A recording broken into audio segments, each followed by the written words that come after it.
All right. We'll give a little injury update. Tama's going to try to do something today to see what he can do. Lilja will also try to do something to see what he can do. Dexter, he did a little bit yesterday, and so we'll see if he can continue doing that today. Kendrick is going to go through walkthrough, and then I don't know if he's going to practice or not. And Albert go through walkthrough, and I don't know if he's going to practice or not. So that's where we are with the injuries, and so we're just trying to get ready to play on Sunday. Of all these 5 guys, do any of them need to practice today to be able to play Sunday, or could you have a Brandon Albert, could he sit out and still play for you on Sunday? Well, I think with his back, I need to see a little bit, because backs are fickle, and so I would like to see that he can do something before saying that he can go play at the position he's playing. Any of those other guys? Tama?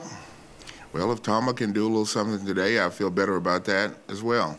I mean, I would feel better about all of them doing something, because now I know that they're making progress and can do something. Probably Lilja would be the guy who might not have to show a tremendous amount.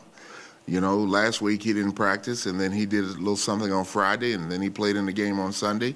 So he has shown me, that he can get it done with a little bit. So he would be the one. Romeo Carolina comes in here, not a general manager and coaching uncertainty, and Chiefs are kind of having a historically down season, and there's a lot of clamoring for change here. How do you deal with that? How do you handle that with your coaches and your team, with people flying banners and just?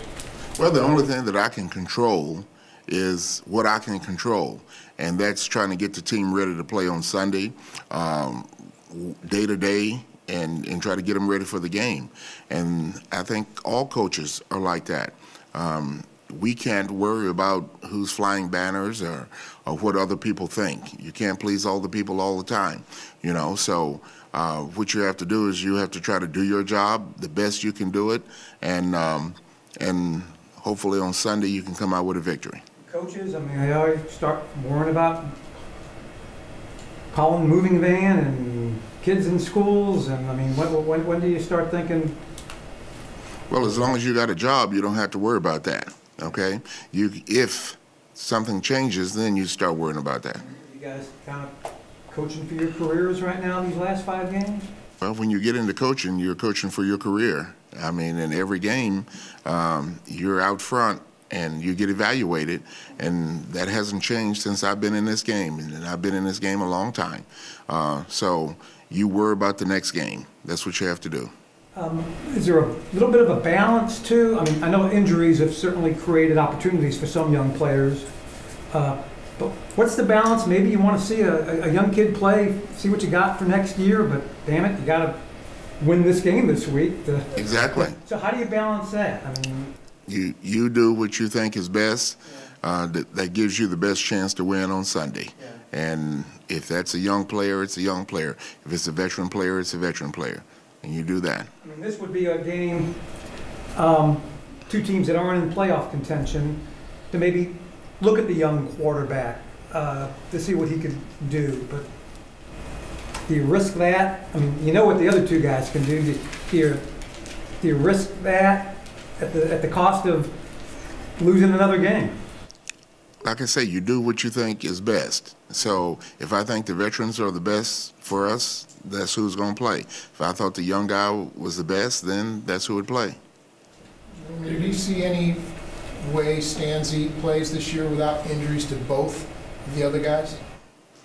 Well, like I've told you before, that there's always the possibility. Now, I cannot put a scenario out there where 2 guys are going to get hurt and I can guarantee that he's going to play. Who knows what's going to happen, from week to week. Each week is different. Guys get banged up. things change, evaluations change. So as you go through it, you look at it, you evaluate it, and you do what you think is best.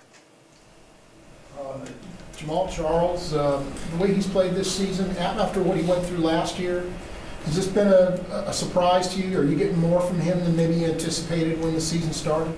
Well, the thing is, you really don't know. When a guy is returning from a major injury, you don't know exactly how he's going to respond, how he's going to come back, and we're pleased with what he's done, you know, to date, because he's running the ball very well, and he adds a playmaking dynamic to the team. Bob, did you have one? You said the only thing you can control is getting your team ready each week to play. Yes. After, well, I guess this will be 12. After 12 weeks, do you think you accomplish that? Yeah, well, we get them ready to play every week. We just haven't won every week, and that's the difference. And see, and that's the thing about this business. You get evaluated on the wins and on the losses, but the guys, they play, they give good effort, you know, and we've come up short. And so that's not an indictment on them not getting ready to play or them not trying to win. We're trying to win every week. Great. Are you worried about your job? Like I told you, when you sign up to be a coach, you know your job is on the line, and it's on the line every Sunday, all right? And so, like I said, the only thing you can control is what you do to prepare to play on Sunday, and we'll see what happens after that.